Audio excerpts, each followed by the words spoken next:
최근에 저희 아들이 이제 고3이에요. 저보다 등치도 크고 키도 크거든요. 이 녀석하고 이야기하는데 이틀 전에 이야기를 했는데요. 최근에 이제 N번방에 누구인지 이름은 기억은 안 나는데 얼굴하고 신상 공개가 되었는데 누구예요? 각각 말고 최근에 또 한 명이 있었는데 네, 그러니까 그 친구가 되게 너무 온순하고 순하게 생겼다라고 온라인에서 되게 회자가 된다라는 거예요.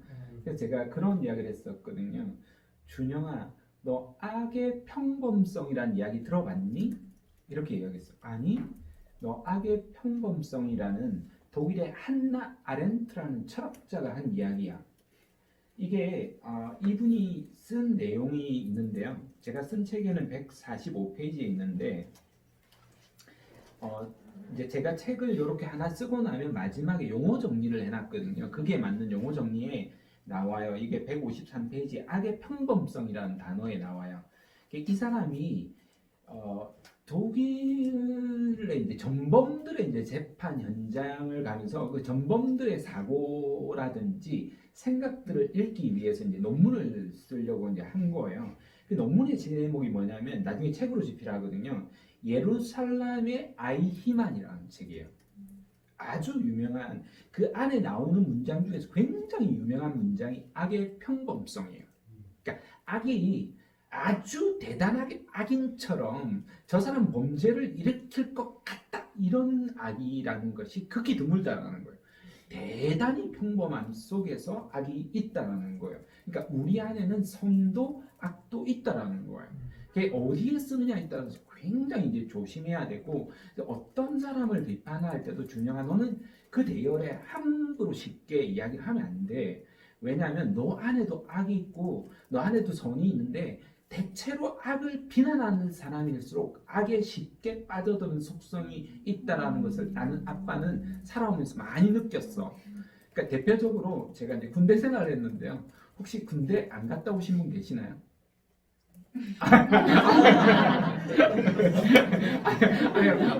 여성분들 중에서도 가끔 전화 오는 친구가 있어요. 제 후배 중에 대령이 있어요. 그 친구가 여자 후배인데 대입 때 전화가 왔어요.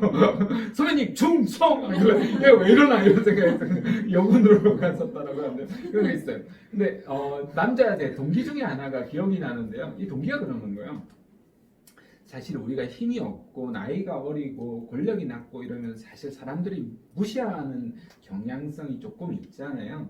군대에 갔는데 이 동기생이 이제 아주 우리가 그러니까 여러 가지 옛날엔 심하게 맞기도 하고 뭐 여러 가지 얼차례도 있고 이렇게 했었죠. 그래서 그 친구가 그러는 거예요. 우리는 고참돼서 절대 저러지 말자.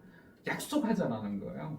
그래서 제가 아니 뭐 그런 걸 약속하냐 안 하면 되지 이렇게 했어요. 이 새끼야 빨리 해라 이러는 거예요. 그래서 아니 전 남자가 이 새끼 손가락 건다라는 것도 좀 이상하기도 하고 새끼 손 빨리 걸어라 이러는 거예요. 그래서 어쩔 수 없이 새끼 손가락을 걸고 약속을 했어요. 이 친구가 중간 고참이 되었어요. 이제 포지션이 이제 최고 고참과 이제 중간에 있는 거예요.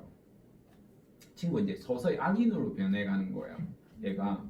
그러니까 고참님한테 고참님 이렇게 막 하고 딱 좀 딱 휘도 눈을 안 깔아?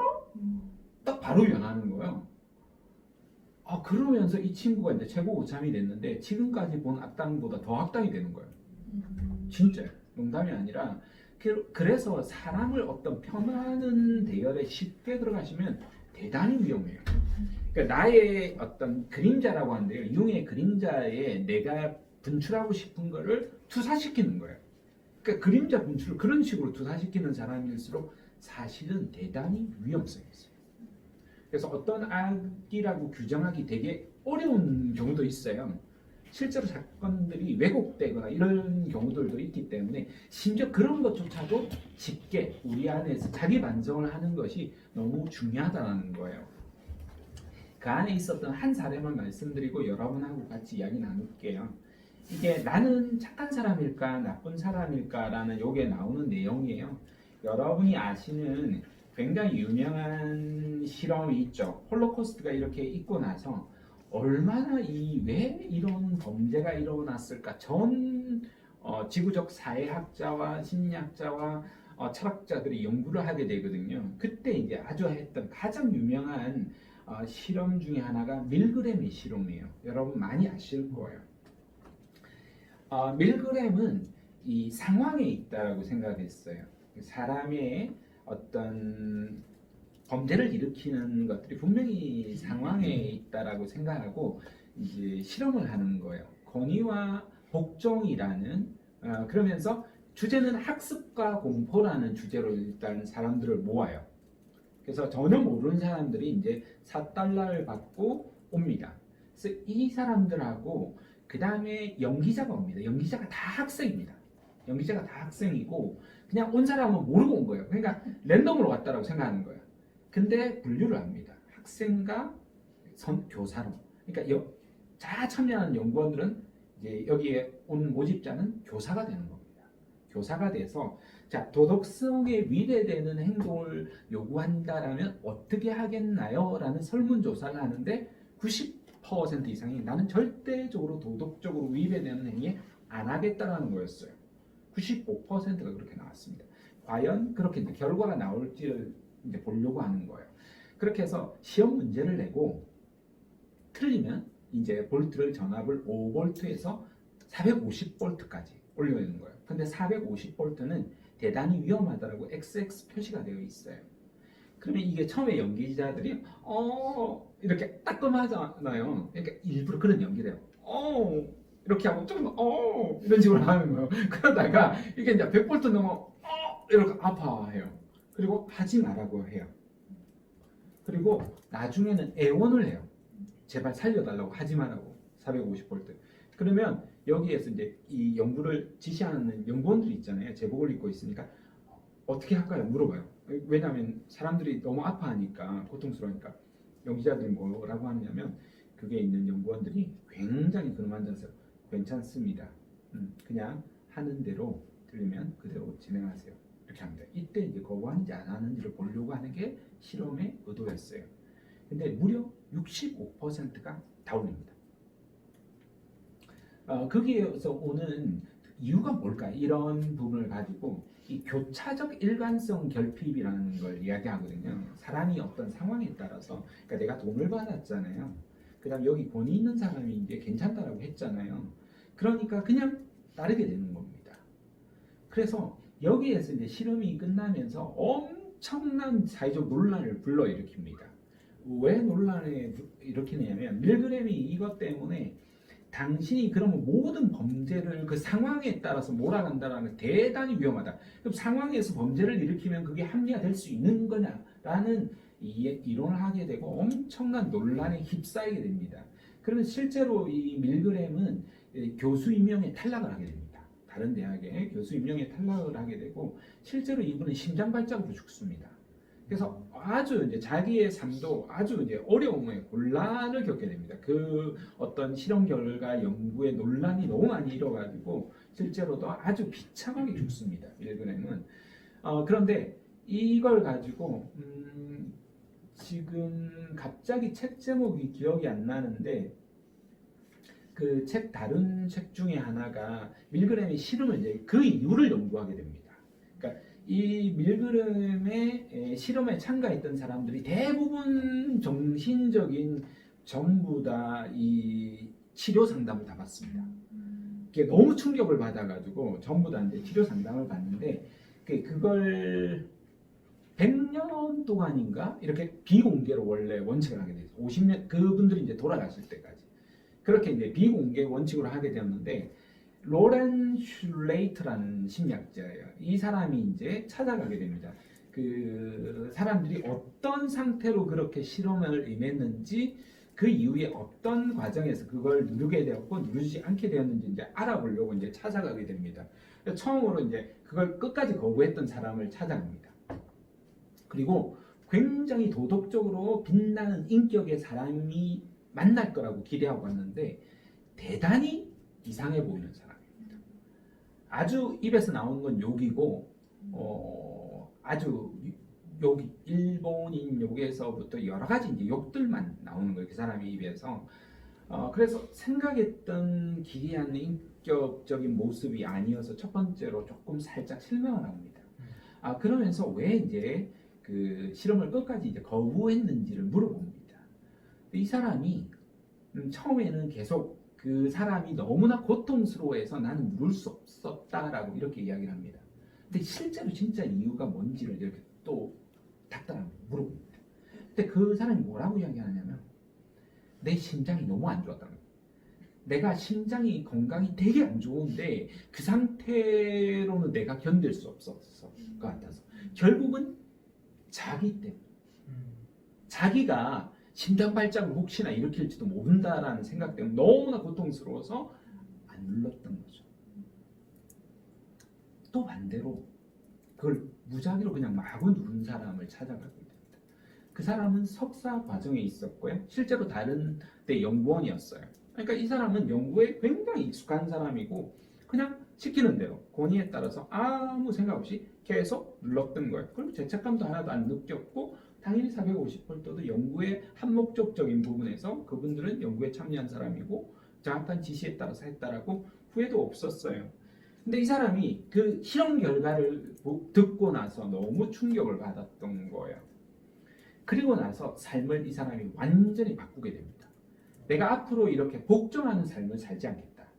그러니까 무조건적인 복종이 잘못된 결과를 만들어낼 수 있겠구나라는 생각을 하게 되고 이 사람은 사회운동으로 뛰어들게 됩니다. 그러니까 악이 선이 되고 선이 악이 된다라는 의미가 뭔지 여러분 이해를 조금 하시겠어요? 충분히 그럴 수 있다는 거예요.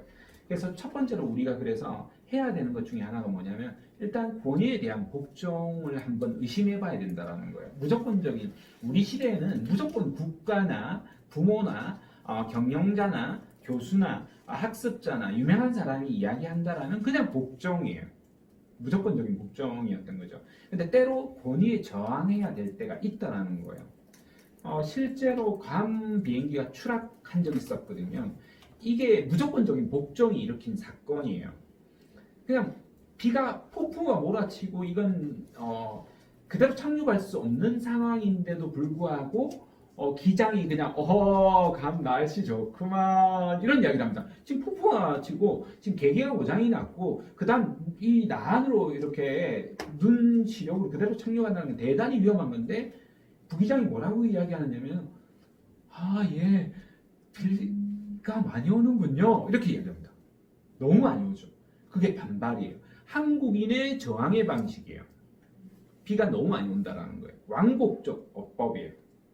이 왕복적 어법은 한국인이 가지고 있는 독특한 화법이에요. 서양인은 그런 화법을 안 써요. 직설적 화법이에요.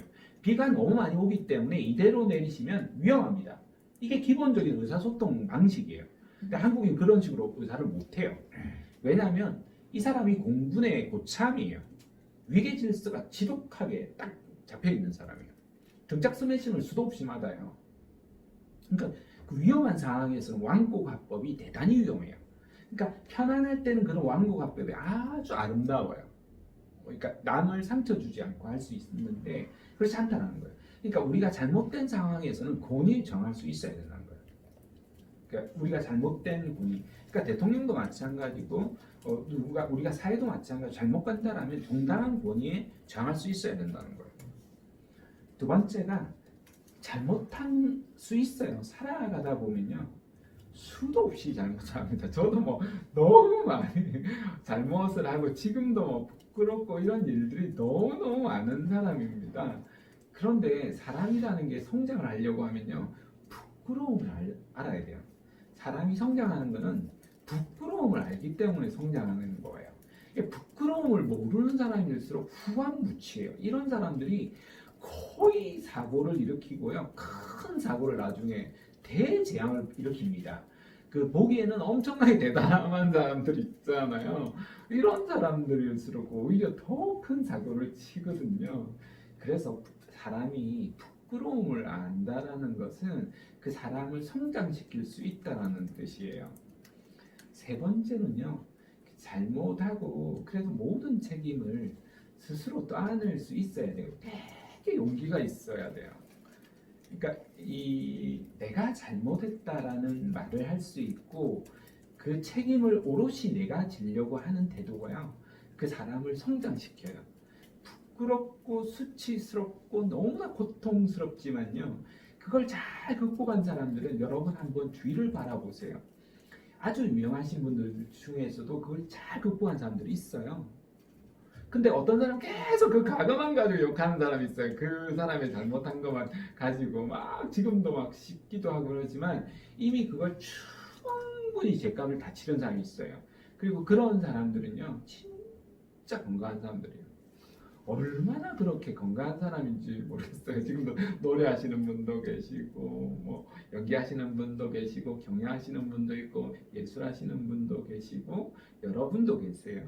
근데 우리는 나쁜 기억만 생각하잖아요. 그 기억을 이렇게 벗어난 사람들은 진짜 건강한 사람들이에요. 그걸 다 받아들이고 안고 가낼 수 있는 사람은요. 그런 사람은 성장할 수 있어요. 살아가다 보면 뜻하지 않게 우리가 죄를 짓기도 하고 잘못하기도 하고 부끄럽고 수치스러운 일들도 있거든요. 근데 그걸 인정하지 않고 숨기고 자꾸 드러내지 않으려고 하면 이 죄는 자꾸 커질 수밖에 없어요. 그래서 그걸 내 책임은 오롯이 나에게 있다라고 말을 할 수 있는 사람이 진짜 용기 있는 사람이에요. 저는 그렇게 배웠었거든요. 책 재밌겠죠? 이렇게 책 이야기를 했어요. 자, 이제 제 소개와 더불어서 한껏 이야기했으니까 여러분이 어떤 살아가면서 궁금한 어떤 마음 상태와 심리 상태 이야기를 하면 그 이야기를 가지고 책을 원래는 읽고 왔으면 안 읽고 왔더라도 책을 이렇게 보면서 하려고 했는데 그냥 그대로 이야기해도 괜찮을 것 같아요.